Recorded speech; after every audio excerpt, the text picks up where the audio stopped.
Formula One is the pinnacle of motorsport, but occasionally things happen on track that stick in the mind. Not necessarily because of their brilliance, but just because they are so bizarre. The 1997 European Grand Prix at Jerez will forever be remembered as an epic title decider. The race when Michael Schumacher collided with championship rival Jacques Villeneuve, who went on to claim the championship. But the day before that, an extraordinary drama played out, and the Spanish crowd saw something completely unprecedented in Grand Prix history.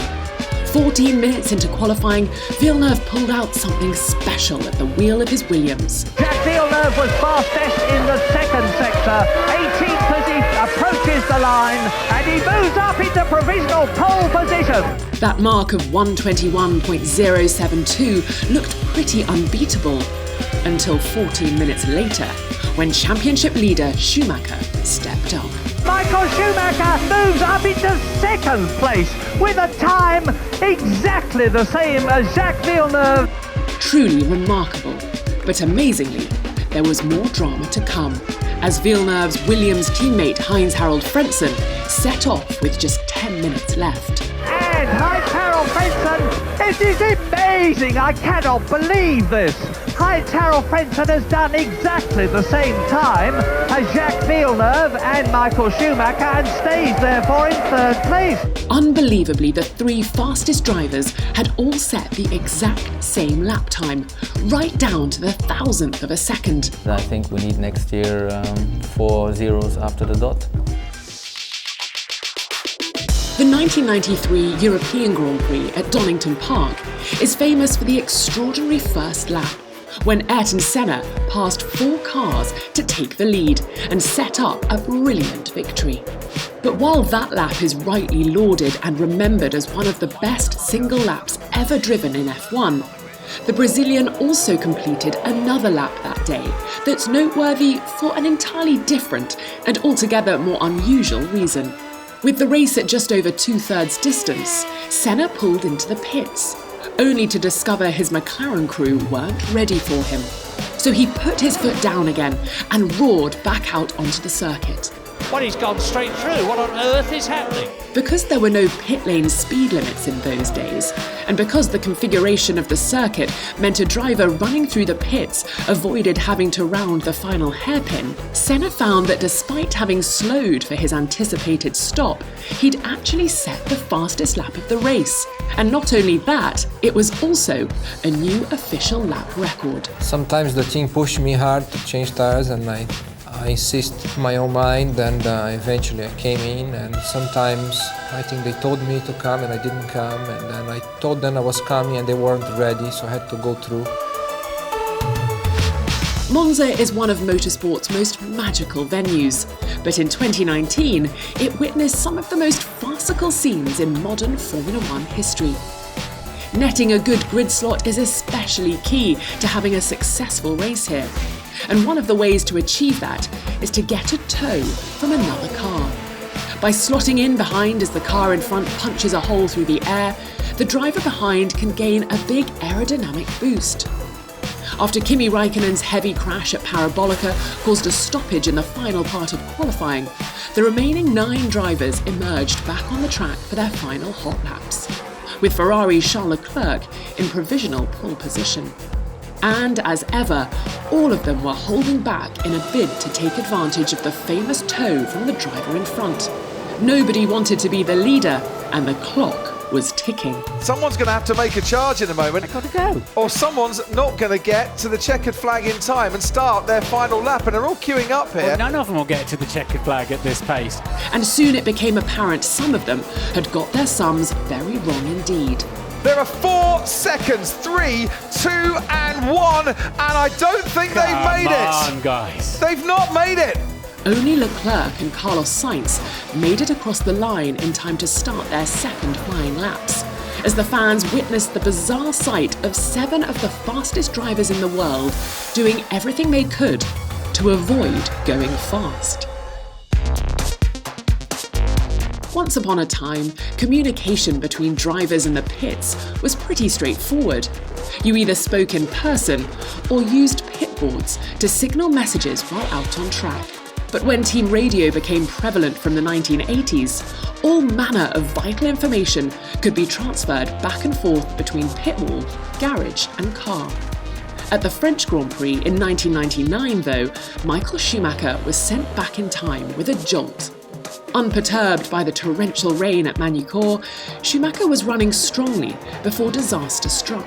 A major electrical failure not only saw his lead fade away, but knocked out his radio. Incredibly, he had the smarts to use his onboard camera to communicate with his team. His frantic hand signals to Ferrari team principal Jean Todt and the rest of the pit wall was one of the most bizarre sights of the season. Despite pitting on lap 54 for new tyres and a new steering wheel, Schumacher continued to have car trouble. Yet somehow, the master communicator still managed to hold off teammate Eddie Irvine to finish P5 in a remarkable showing of ingenuity and resilience. The latter stages of the 2020 British Grand Prix seem to be following a familiar format. Lewis Hamilton, race winner in 2019, the championship leader and defending world champion, had secured pole position and looked to be in total control at the front. Hamilton and his teammate Valtteri Bottas had pitted early on lap 13 under a safety car, with both aiming to nurse their hard compound tyres home without making further stops. But it didn't quite pan out as they'd hoped. From the pit wall, Mercedes noticed dark rings on their tyres in the closing stages. And then, with 2 laps left, it went horribly wrong for Bottas. What's happened to Valtteri Bottas? And Mercedes will be extremely worried for Lewis Hamilton. With any hope of a points finish gone, the Finn limped back to the pits to change tyres. Crucially, Max Verstappen, 30 seconds behind Hamilton, but now safe in second place, also pitted. But the tyre woe didn't stop with Bottas. On the final lap, McLaren's Carlos Sainz was the next victim, before Mercedes' nightmare became a reality. That is Lewis Hamilton, and Hamilton is winning the Grand Prix. But look at the state of that Mercedes car. Without his precautionary pit stop, Verstappen would definitely have won. But in the end, Hamilton took his 7th British Grand Prix win in the most dramatic of circumstances. At Indianapolis in 2002, Michael Schumacher did something decidedly un-Schumacher-like and voluntarily gave up a victory. He had dominated the season for Ferrari, becoming world champion for the 5th time with 6 races of the season left to run. But he was helped to the title by a controversial win at the Austrian Grand Prix, where Ferrari team orders had forced race leader Rubens Barrichello to let Schumacher through to take the victory. In a season when Ferrari was so dominant, it left a bad taste in the mouth, and an embarrassed Schumacher pushed Barrichello up onto the top step of the podium and then gave him the winner's trophy as well. The red winning machine hadn't let up by the time they got to Indianapolis 4 months later, and with 100,000 fans in attendance, Schumacher had led from Barrichello for the whole race.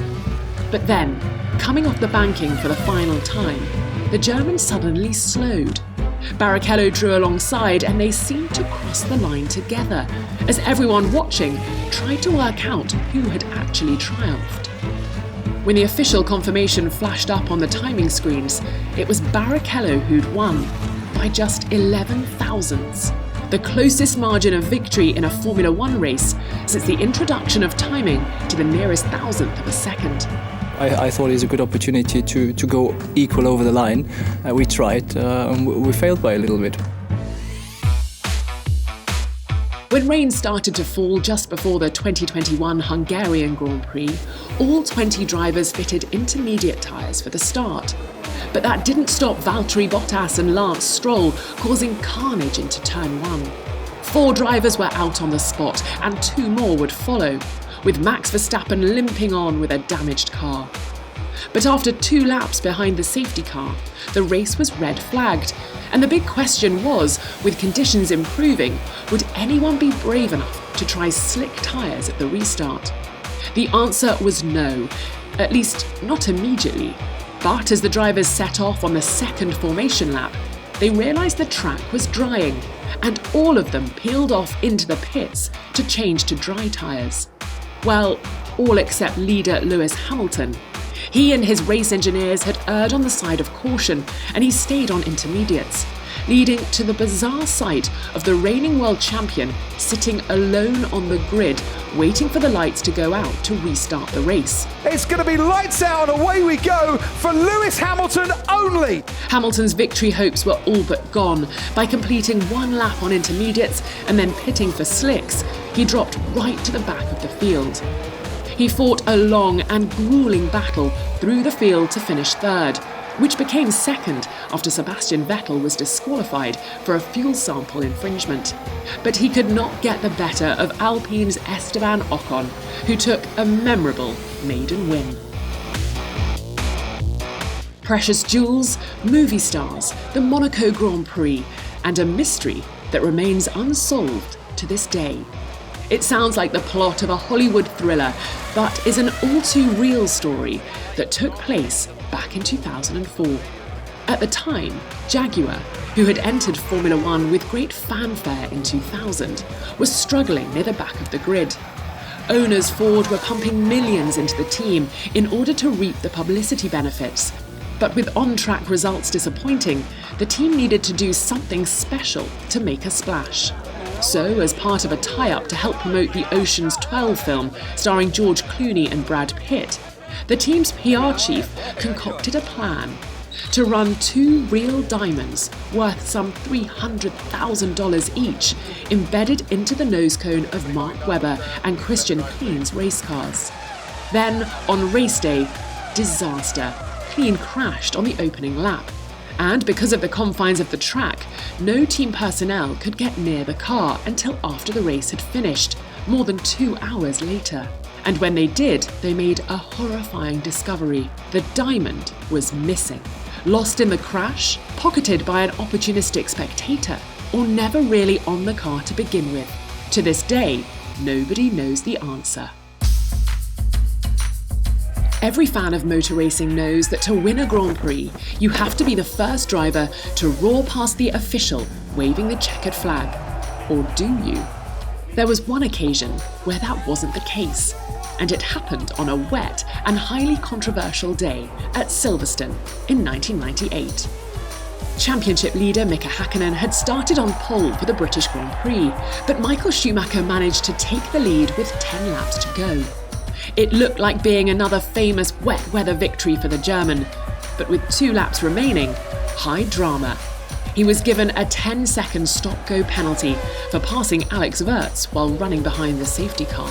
We think a stop-and-go penalty from Michael Schumacher. Schumacher kept going around the track until he was on his very last lap. Incredibly, he then pulled into the pit lane, apparently to serve the penalty. He's in the pit lane. Schumacher in the pit lane. So, that means he'll win the race because he crosses the start-finish line. He crosses the start-finish line now, I believe, to take his penalty. But the race is over, surely. Confusion reigned after plenty of post-race arguing that went all the way up to the International Court of Appeal. Schumacher was allowed to keep the victory, undoubtedly the strangest win of his extraordinary career. How did you make the decision to come in on the last lap, which meant in effect that you won the race in the pit lane? The point was I got a sign then on the pit wall with an arrow to come in. And I thought, well, maybe we have a fuel problem, we have to put some fuel in. But I wasn't thinking of anything like that. Sebastian Buemi has had some special moments in motorsport, winning the 24 Hours of Le Mans 3 times, becoming World Endurance Champion in 2014, and claiming the second ever Formula E title. But many F1 fans will forever remember him for a bizarre accident he had at the Chinese Grand Prix in 2010. In hazy conditions in Shanghai, the Toro Rosso driver headed down the back straight at the end of first practice. The Swiss applied the brakes as usual at over 190 miles per hour, only to see his front suspension wishbone completely give way, first on the right, then immediately on the left, causing both his front wheels to come flying off in unison.